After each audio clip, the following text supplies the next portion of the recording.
locked in right now. It's the Wheel1 podcast. It's your boy Master Twice. Got a special guest in the cut right here. It's my boy Ankit, you know what I'm saying? We linked up not too long ago. We had to get this done, so we finally decided to get it done, you know what I'm saying? How you guys doing? Thank you for having me. Appreciate it. You already know. You know what I'm saying? We're going to get into this whole story because we already know how we do this on the show, you know? We dive right into it. So the first questions are usually like, you know, we want to know the story about, you know, the young Ankit, you know, where you come from, how you grew up, sibling, family life, you know, all that. Basics. Basic shit.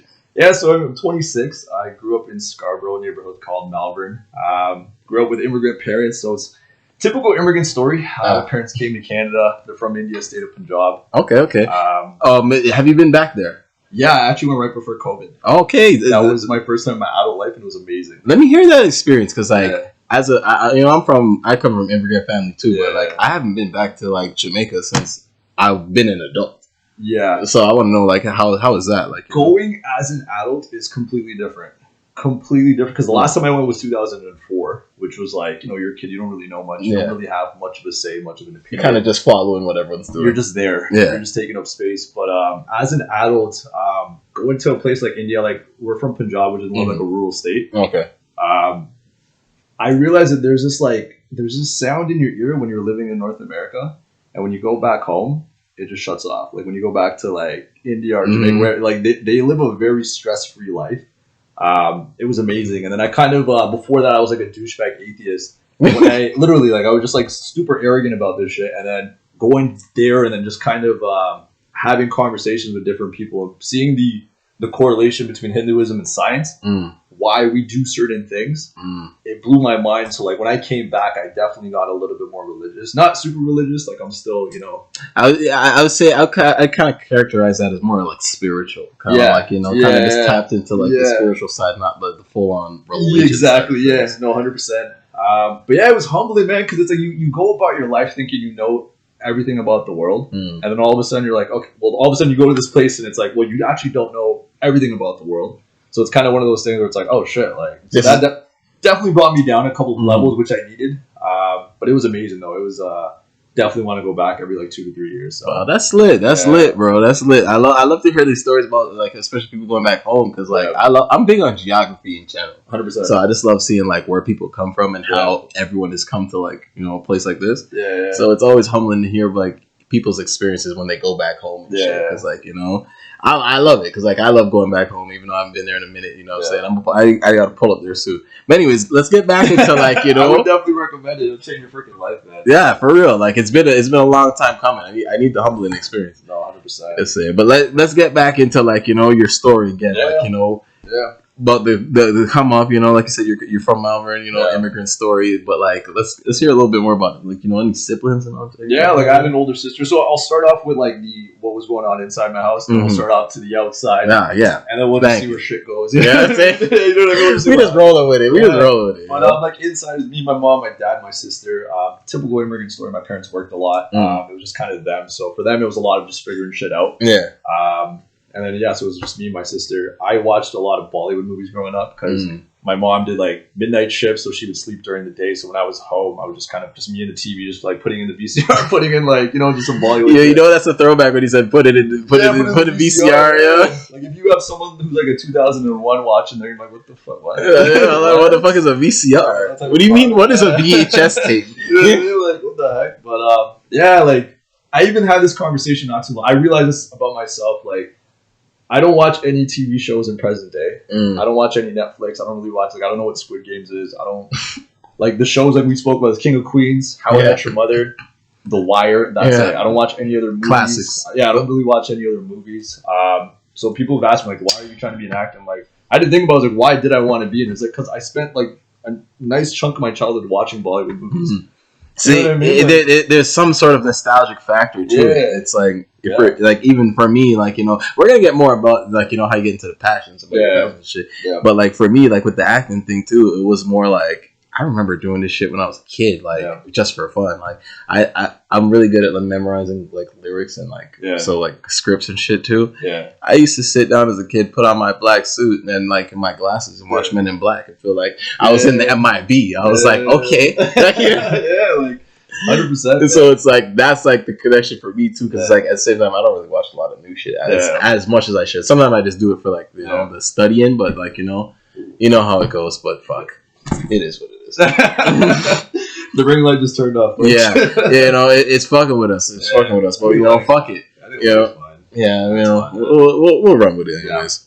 But so like let's talk more about like like you said on the inside and like what was like the things like on the outside that was going on like as you were growing up like that kind of like affected you and like shaped you. Yeah, like Scarborough's a melting pot. So there's just a lot going on. There was a lot of good. There was a lot of bad. You have a lot of different cultures, like a lot of different people all together. So there was a lot going on. So for myself, I was kind of in the middle between everything. Like I wasn't necessarily a studious kid, but I wasn't necessarily a bad kid either. I was just kind of in the mix with everything. So I had friends that were super studious, and I had friends that were doing a little bit like other stuff going on. We all know those. It's like it's like you just we're in the middle, just kind of just hanging out in the cut. But like for me, like I was huge on sports, so I was kind of shy as a kid until I got comfortable.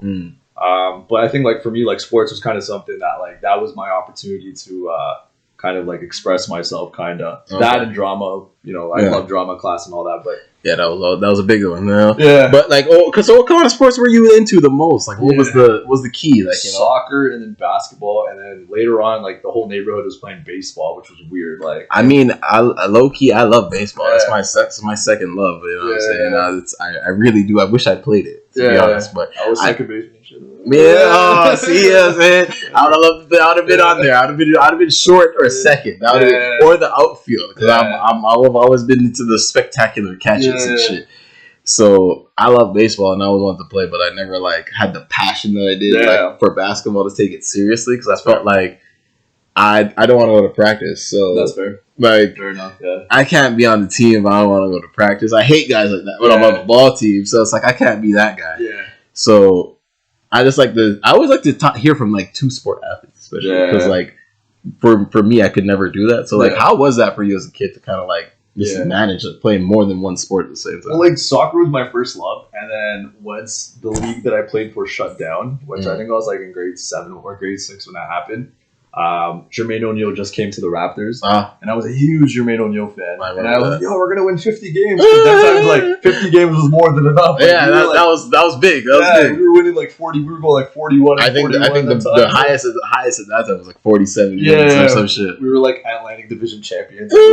Shit, like what the fuck is an Atlantic Division champions? Who celebrates division championships anymore? These new fans don't know about them time. They don't know about era. See, like if you don't know about the pain of living with Rafael Halarujo as your center, then you're not a real Raptors fan. I think we drafted him over Iguodala. One pick over Iggy. Yeah. See, that's a real Raptors fan I'm talking to right here. Yeah, like buddy, I've been through the trenches when it came to being a Raptors fan. But, you might be one of those guys that almost cried after we won because I know I almost did. I was holding back tears, man. I couldn't believe it. I was like, oh shit. But it's funny though because I don't watch them now. I'm like so happy with like that championship. And there's been so many years coming that I stopped watching. See, I still tune in because like the diehard in me. I was watching when we were shit, so I got to do it when we're nice.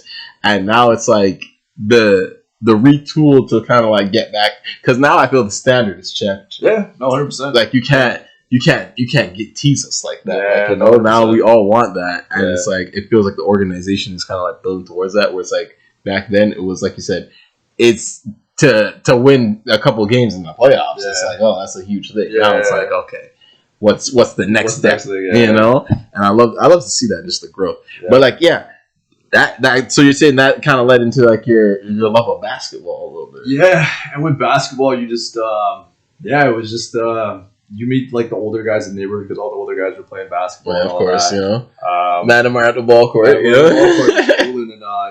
Just kind of got indulged in that.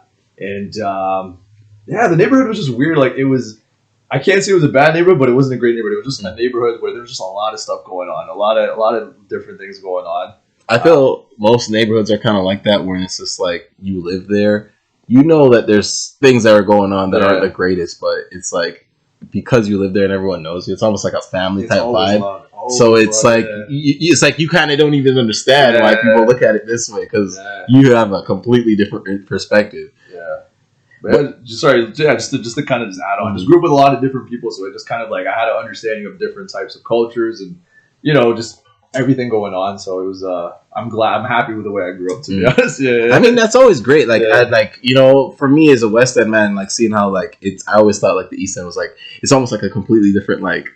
It is a different city. Different completely. But like it's like the way people talk, act, like it's very different, and it's just like interesting to see that a lot of the same things still happen. Like, so it's still a melting pot. It's still a lot of people. It's like a lot of love and learning about different cultures. Because like for me, it was funny growing up. White kids were the minority. Yeah, 100%. Yeah, we had one white kid, Eric. So shout out white boy Eric. Eric, man. Yeah, and he was a little weird. Not because he was white, he just happened to be weird and white. That's all it was. But he's just different.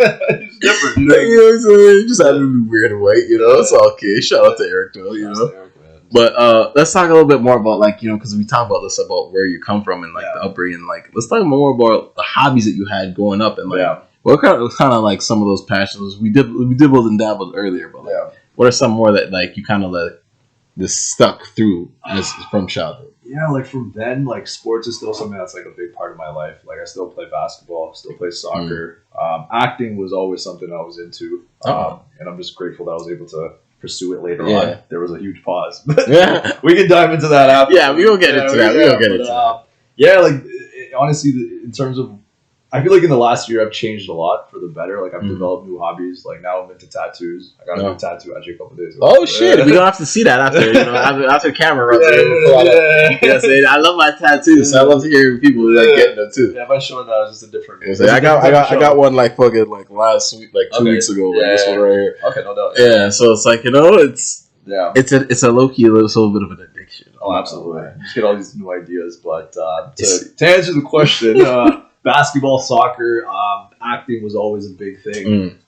Those are kind of it. Like even now, when people ask me like what my hobbies are, I'm like I don't know because I don't watch any like TV. So people always ask me like, "What do you do?" I'm like, I go to the gym. I go for a walk. Like I do a lot of stuff by myself. Yeah, a lone wolf, but active at the same time. It seems like because like don't get me wrong, I definitely get that feels for because like for me, I do like it's the same. I do a lot of shit by myself too. Even if I'm gonna go places, I'm like fuck it, I'm just gonna do it by myself because like I don't really want to wait for anybody, and like I don't really like, like you know what I'm saying. You guys don't really want to go, but you kind of say you do, and now I'm like I'm hesitant.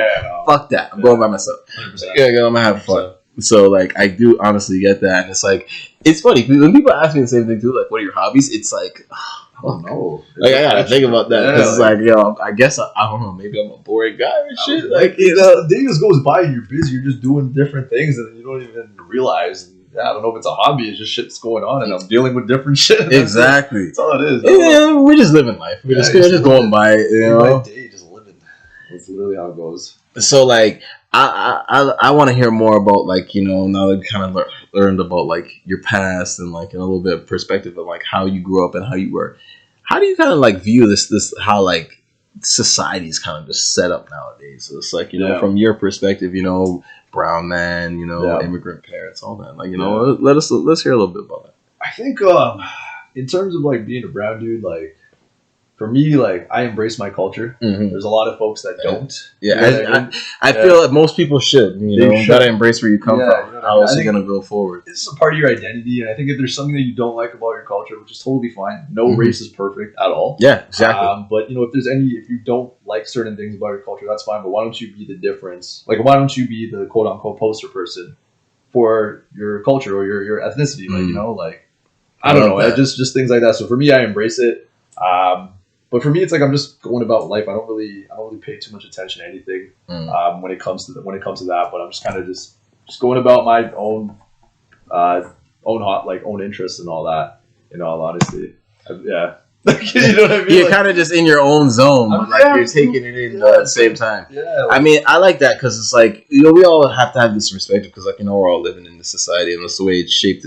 We're born into it, you know. And it's good to see, like, as we get older, like you said, where you have the perspective of, it's like, if you don't like something about, like, your peoples, like, you should really be the change and the driving force for it. Yeah, that's all it is. Because, like you said, nobody's perfect, and we're all striving just to get better. Yeah. So it's like, if we identify and hold ourselves accountable, and then, like, that's all it is. Do it, it's that's like the next steps.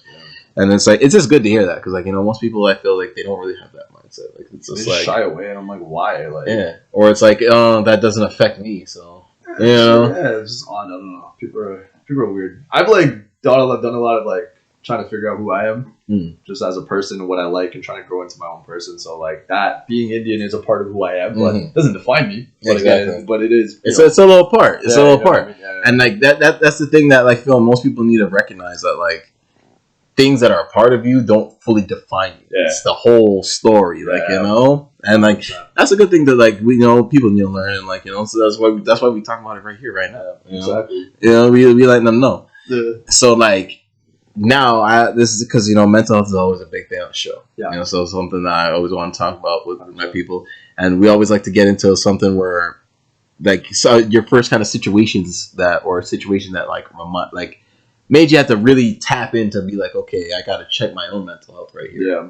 Because, you know, we all have these times. 100%. I think one thing I did want to mention on this show is, like, if you're in your early 20s and you feel lost, like, that's a part of being in your early 20s. Speak on it. You're facing the real world. You're now making a lot of these decisions are all on you, and it's like, you're pretty much setting the foundation of how your life's going to be, which, you know, at 21 could be a lot of pressure for someone. If you feel lost, you're not by yourself. We've all been there. One thing I would say is, you know, you're going to shit your pants a bunch of times. Don't say literally and figuratively. Literally. Because, you know, like, you wake up and you're just like, fuck, I don't know how I'm going to do this or this, that, and the third. But it's like, don't sit in your own shit. Wash yourself off and just keep walking. You're going to shit your pants again. Wash yourself off and just keep going. Just keep moving forward, and eventually something's going to stick. Like, dude, the amount of things I failed at in my early 20s, I almost became a cop. I, like, you know what I mean? Like, I got right to the end. Yeah.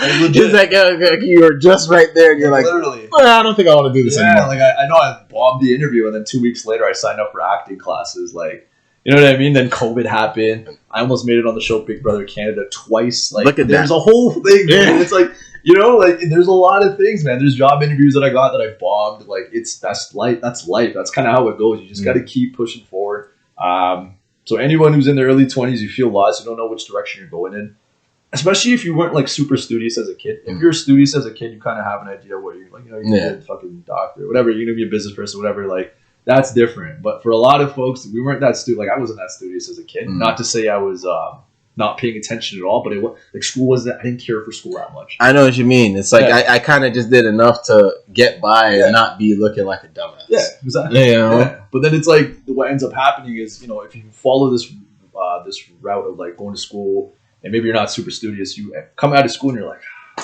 now what? Like, where do I go from here? So being lost is totally part of the story. I was even telling one of my buddies this not too long ago. Like, pretty much what you're doing right now, this is part of your life story. So make it a badass story. Whether it's good, whether you're going through something good right now, bad, like your girl cheated on you, like, you know what I mean? Like, yeah, like my buddy's going through that. I was telling him he's going through it. He's a 98, like he's 2 years younger than me. So he's 24. So I was like, listen, my man, like, it's part of the story, right? Yeah, man. You gonna have a 1-2 ones that you think are real ones, and they ain't down for you like you think they down for you, but that don't mean shit, though. Yeah, like, that's how the game goes. That's just, when you're in the field, that's just how it goes, and it's not always gonna work out, but you're gonna get up and you're gonna keep moving forward. And sometimes you think, like The Rock said this, he was like, sometimes the thing that you expect to happen most, that's the best thing that didn't happen, or something along those lines. So, because it's like sometimes we want things and we don't. It's like that saying, "Be careful what you wish for." Yeah. So sometimes you wish for something, and when you get it, it is not what you think it was, and it's a lot worse than you thought it would have been. Yeah. So it's like sometimes you get what's. I'm a big believer in everything happens for a reason. Absolutely. So it's like people got to remember that when they go through the hard times. 100%. Because I feel that's what like holds people back. Because like I go through this rough period in life, and it's like, oh, okay, like this is the worst. Life is so horrible, etc., etc. But it's like, even through those bad times, you find something like flashes of light that leads you towards the good times. Like, you know, even like what you were saying, like, okay, you were about to become a cop, went all the way to like the last interview, and then it's like, fuck this. I don't really want to do this. Sign up for acting classes. And then 2 2s later, you're like, you know what? I'm sticking to this. Like, it's like that's what like it was meant to be. It was meant to go that way, and it's like a lot of people need to realize that when you're going through these rough times, that like it's just like the stock market. Eventually, it's gonna pick back up. Everything that goes down will go up. Everything that goes up will go down.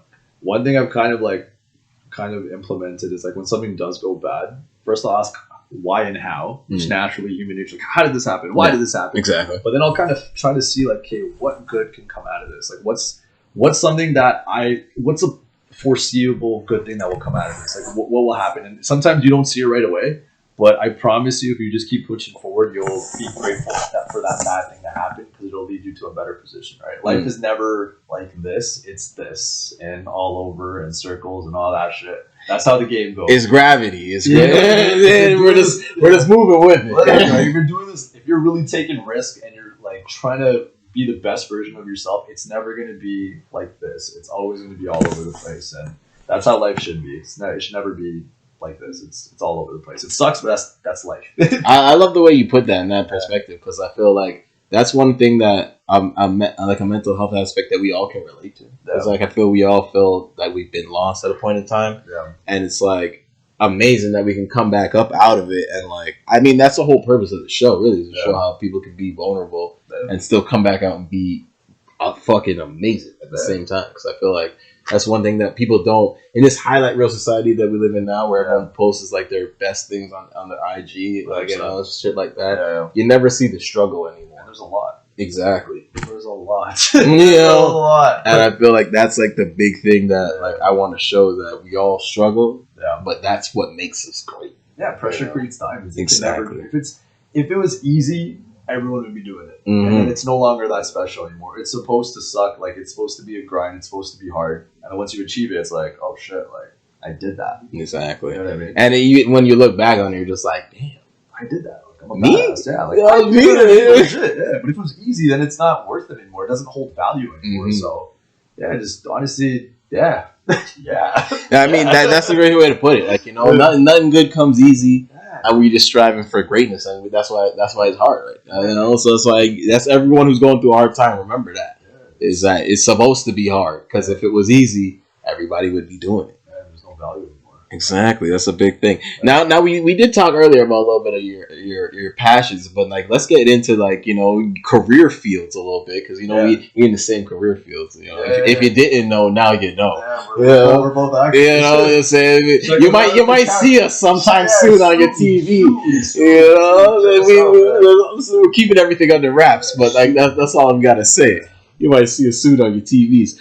But so yeah, let's know about like how you kind of got into acting in general. Like, you know, like what, like we know, like, you know, the childhood kind of brought you into it, but like as an adult, what made it say like, fuck it, this is what I want to try to do and this is what I'm doing? Oh man, it's let's try to sum this up a little bit. So I mean, you know, I always was involved in school productions in elementary. Got to high school, bad drama class, lost touch with it. You know, you're in Scarborough, like there's just a lot going on. Like, you know, it's not as cool too as a teenager. It's not, you know? It's not. And when you're a teenager, you care so much what people think. It's fucked up, but it's true. I did the same thing. Yeah, you just care. But so I went to university for business, majored in law. Then I decided I wanted to become a cop. Pursued policing. But being an actor was always in the back of my head, always throughout life. But I never told anyone. Because, like I said, I feel for us and the type of generation we came up in, it just wasn't like it thing. No, it wasn't. You know, it's like, you know what I'm saying? Yeah, we talked about it earlier. You know what I'm saying? We come up in a different generation. Like some of you kids wouldn't know.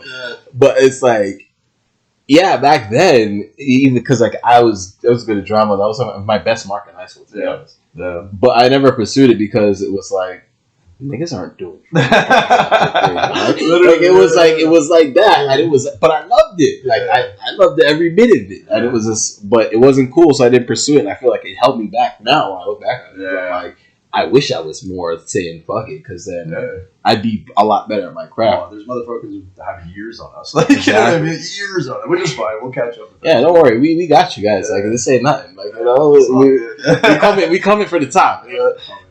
But so I mean, once literally with the policing thing, I got right to the end. I dedicated my entire 2019 just to put some sort of timeline on it. Once I was done school in the end of 2018, I dedicated my entire 2019 to join the Toronto Police Force. Long ass process.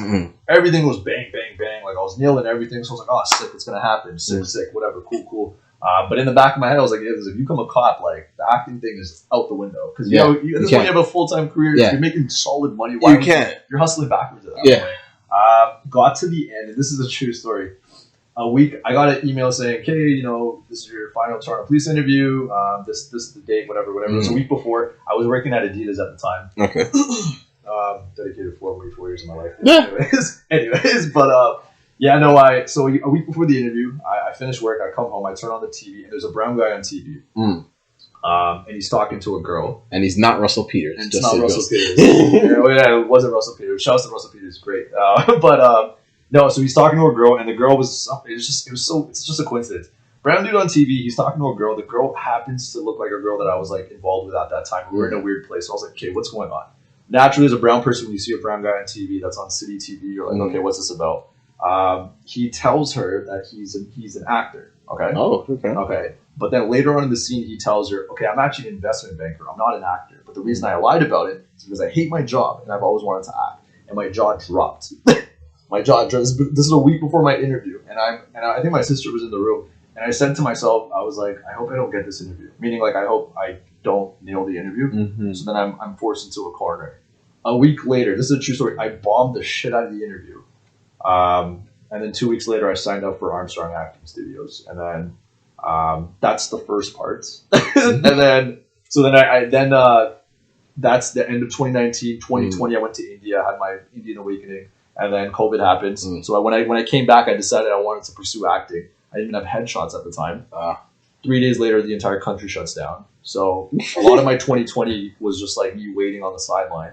Then in the summer of 2020, things started to open up a little bit. Got my headshots.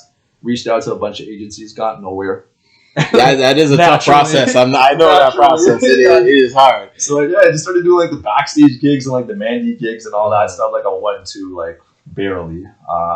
There's like some sort of sleep apnea commercial out there in the universe that apparently you're floating around it. Yeah, apparently, yeah. Like, you know what I mean? You got paid like $100.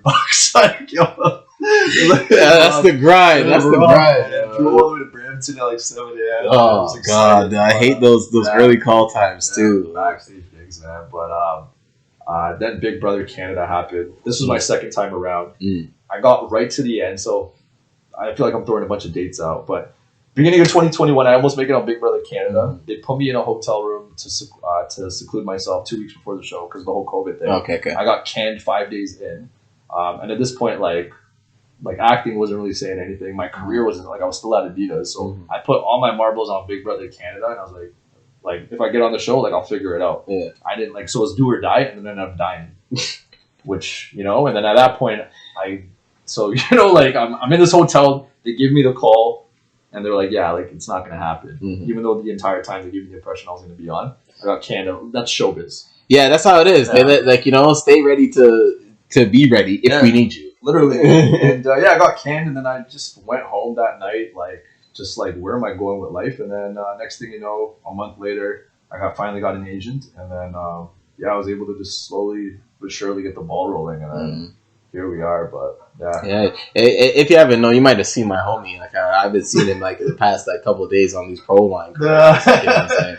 He's like the main star in that bitch. Don't get it fucked up. Let's say that this was an elevation to the ground. You know what I'm saying? We elevated. Gamble, man. I don't give a fuck. You know what I'm saying? I did an elections Ontario commercial. I don't even vote. You know what I'm saying? It doesn't matter. You know what I mean? Exactly. That's why they pay us the bucks because we make it real. We make it real for you guys. Yeah, man. That's the acting thing in a nutshell. And I've been chasing this shit from 2017, 2018. But yeah, that's kind of my journey. No, I love that because that's showing the dedication to the passion.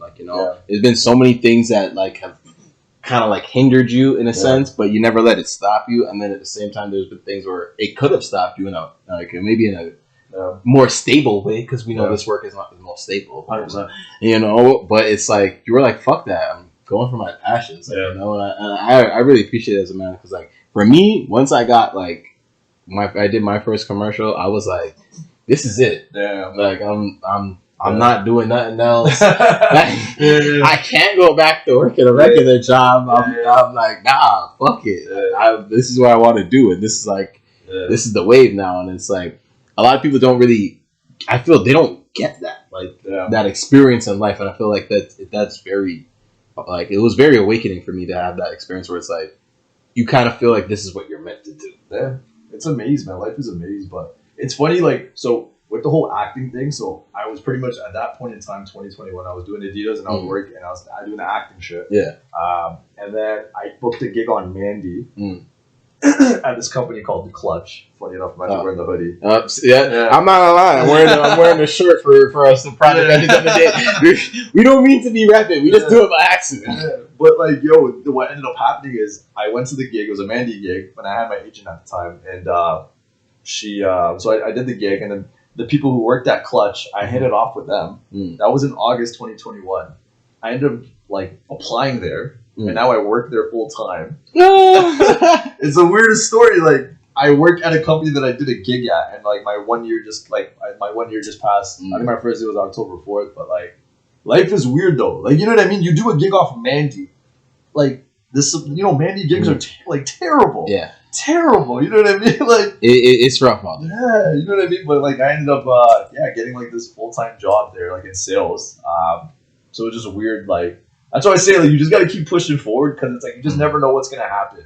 And then they still know like what your true passion is. Exactly. Yeah. So they understand that, and like, you know, they still support that, and at the same time, it gives you the stability, but at the same time, you're still chasing your dreams. Right? Like, that's the great thing where you're saying, like, you never know where life could take you from chasing your dream. 100%, man. So that's why I always say, just keep pushing forward, man. Don't sit in your own shit. Just keep going. Something's eventually gonna stick, and then you're gonna be more content than you were before.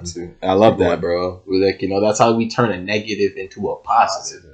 You know what I'm saying? He didn't put out the game plan for you. This like, it's like $1 billion worth of game. You know what I'm saying? He's got to stick to it. Whatever you love, stick to it. It's gonna pay off. It just has to. Legit. And it's like, if I didn't pursue acting, I wouldn't be at this company right now. I'm really happy where I work. But it's like, if I didn't pursue acting, I wouldn't have been on Mandy.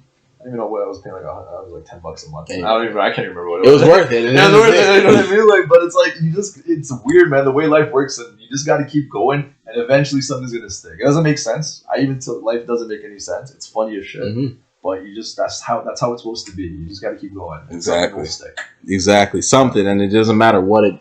You know, it's just a matter about if it does. Shout out to Clutch too. You guys don't know. Shout out to Clutch, bro. You know what I'm saying? He helping my guy out right here. You know what I'm saying? We still living our dreams, but we still stable and getting these bucks. Yeah, if you want to buy a car, holla at my guy Ankit. You know what I'm saying? We'll put the @ right here for you guys, just in case you didn't know. It's right here. Oh, man. I just had to put a little plug in. Yeah, it's just time to plug yourself. It's all that time. We're close to the wrap up anyway, so you know. One thing we do want to know before we get wrapped up in here is like, what does the future hold for Ankit? And like, you know, let us know about the future, and like, you know, what's coming up next. Yeah. In terms of like life, or just like gigs, or like everything. You know what I'm saying? That's why we drop in the ads. You know what I'm saying? Yeah, I mean, there's gonna be a couple projects coming out soon. I'm actually shooting something. Okay. We'll talk about that off camera. But honestly, man, like, anytime somebody asks me like, what's the future hold for you? I'm like, I don't know, because I didn't expect myself to be in this position. Like 2 years ago, I didn't expect myself to be in this position. Wherever I am. So it's like, I actually don't know. I'm just open to anything, and I'm always open to trying new things, and just keep an open mind. Like, I even went to like Amsterdam this summer. Like, I did a little solo trip. Like, that sounds lit. I need to start doing these solo trips. I highly recommend it. But here's the thing. The reason I mentioned that is because that was in June. If you asked me in April, would you ever do a solo trip? Like, hell no. Fuck that. You out of your mind. And then next thing you know, in June, I'm like, you're gone. You're flying out. Like, but yeah, I don't know. I can't tell you. I'm just pursuing my passion, and I'm just trying to take it day by day. So we'll see what happens, and that's all I can say because I don't know what's gonna happen. I don't know. I love that. We're just keeping it real. This is a Wheel1 podcast, so we have to keep it real. On some hippie shit, I actually don't know. Yeah, so we just living day by day, and we just grinding it out. We just see what happens. I love that. It's the life of a freelance actor. If you didn't know, literally, just life's always going around. But, you never know what's gonna happen. This day we might be working. This day we might not. But we still striving. That's the goal at the end of it. So I love that. Ankit, again, thank you for coming through, my guy. Thank you for having me. You know what I'm saying? I appreciate it too. We had to get this done. Shout out to all our peoples. That we work with. You know what I'm saying? We gonna see us real soon. I'm just saying. You know what I'm saying? Imagine sooner than later. I'm pretty sure we go. So, what I'm saying? Thanks everybody for that. And, for the people on the tube, like, comment, subscribe, all that type of shit. Absolutely. Like, I've been saying I've been on you guys and I'm going to keep on it. I ain't joking. You know what I'm saying? Hit that button. You know what I'm saying? It's the Wheel1 podcast. Boy, that's twice. We logged off. Well,